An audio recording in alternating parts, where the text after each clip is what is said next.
Cerita bermula saat seorang anak bernama Max sedang mengambil makanan di lemari es bersama hewan peliharaannya. Tak lama kemudian, ibunya pulang dari bekerja dan langsung mengusir Max keluar rumah. Max pun lari bersembunyi di kandang Tubi. Keesokan paginya, Max terkejut mendapati Tubi sudah mati dan ia melihat ibunya justru tertawa melihat kesedihannya. 25 tahun kemudian, tepatnya pada tahun 1983, Max telah tumbuh dewasa dan hidup mengembara. Ia berniat pergi ke kota Abbeville untuk mencari pekerjaan. Di perjalanan, ia melihat seorang gadis bernama Jenny sedang menandai peta sambil memakan permen. Diketahui, sejak kecil, Jenny sering mengalami kekerasan dan pelecehan dari ayah serta teman-teman ayahnya, bahkan sebagian besar keluarganya pun membiarkan halaman itu terjadi. Setelah melanjutkan perjalanan, Jenny melihat Max di pinggir jalan menanyakan arah ke Abbeville. Saat tahu mereka menuju kota yang sama, Jenny mengajak Max ikut bersamanya. Di tempat lain, dua anak yang baru pulang memancing terkejut menemukan dua mayat di dalam sebuah mobil. Di tengah perjalanan, persediaan bahan bakar Jenny hampir habis sehingga mereka singgah di pom bensin. Jenny masuk ke toko untuk membeli permen, sementara Max menunggu di dekat mobil. Kepala polisi yang bernama June sempat mengajak Mah mengobrol, lalu segera berangkat setelah mendapat laporan adanya penemuan mayat di dekat tempat memancing. Jenny keluar dan mereka melanjutkan perjalanan. Di tengah jalan, tiba-tiba Jenny menginjak rem dengan sangat mendadak hingga mobil tergelincir dan terjebak di pinggir jalan. Max yang kaget sekaligus kesal langsung bertanya alasannya.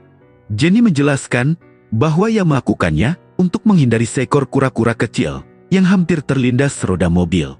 Ia pun turun dan memindahkan hewan itu. Sementara Max terus mengeluh karena tidak mengerti mengapa halaman sebelah itu bisa membuat perjalanan terganggu.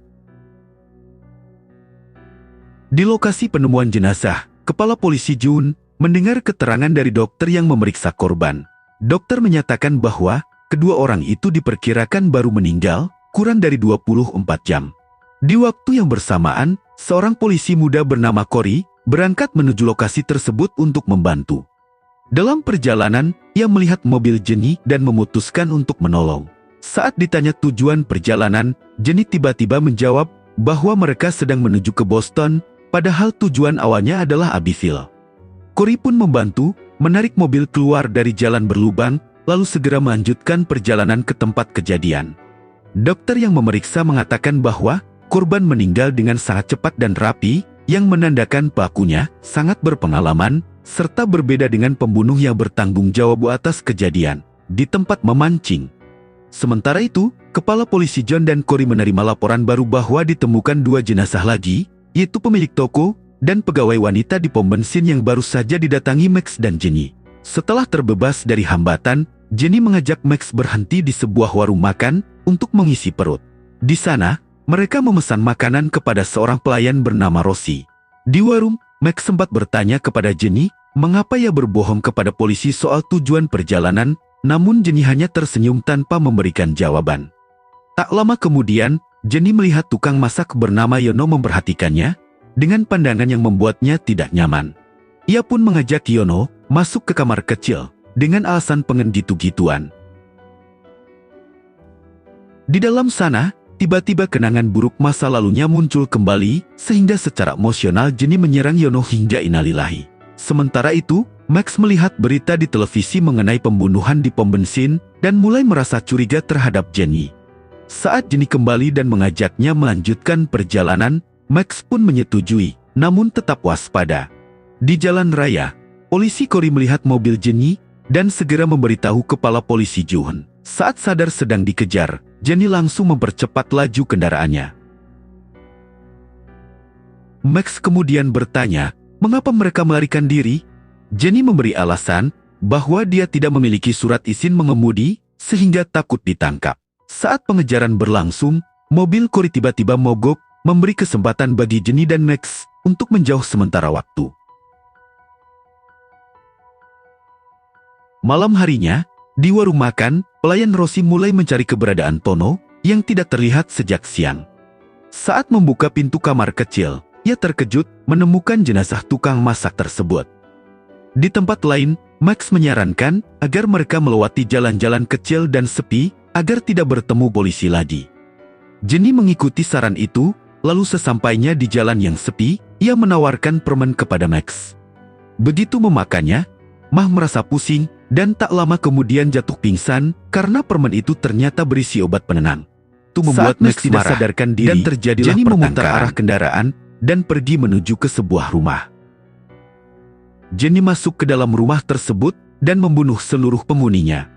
Ia melakukannya karena dalam pikirannya, kepala keluarga di sana pasti memiliki sifat buruk dan kasar, sama persis seperti ayahnya. Setelah sadar, Max langsung menuntut penjelasan soal permen yang diberikan. Jenny mengaku hanya bercanda. Saat melihat kendaraan polisi mendekat, Jenny tiba-tiba mengubah sikap, berpura-pura menjadi korban yang diserang dan disakiti oleh Max. Kepala polisi Jun pun percaya pada Jenny dan menangkap Max dan membawanya ke kantor polisi untuk diperiksa. Sedangkan Jenny dibawa ke ruang perawatan karena luka-luka. Di kantor polisi, Jun memperlihatkan foto-foto jenazah dari kasus pembunuhan yang belum terpecahkan selama 5 tahun terakhir dan menekan Max agar mengaku sebagai pelakunya. Max merasa bingung dan menolak tuduhan itu dengan tegas. Sementara itu, di ruang perawatan, Jenny justru menyerang polisi Cory yang sedang merawatnya hingga tewas alias modar di tempat. Jenny mengambil senjatanya dan mencoba melarikan diri. Saat Jun mendengar bunyi tembakan dan pergi memeriksanya, Max berhasil melepaskan borgonya sendiri dan keluar ruangan. Ia melihat Jenny sedang berhadapan dengan Johan. Saat mereka bertarung, Max membuka bagasi mobil dan terkejut dan sedih menemukan jenazah satu keluarga di dalam bagasi itu. Di momen itu terungkap bahwa Max sendiri sebenarnya juga memiliki sifat psikopat, namun ia hanya cenderung menyasar wanita yang dianggapnya cantik sebagai bentuk pelampiasan kebencian mendalam terhadap ibunya. Pertarungan sengit pun terjadi antara Max dan Jenny, keduanya saling melukai hingga kehabisan tenaga. Di saat yang sama, Jenny melihat bintang jatuh melintas di langit dan dengan sungguh-sungguh berdoa agar Mah segera mati, sedangkan ia bisa terus hidup. Tak lama setelah itu, Max tiba-tiba terjatuh dan meninggal dunia secara tiba-tiba.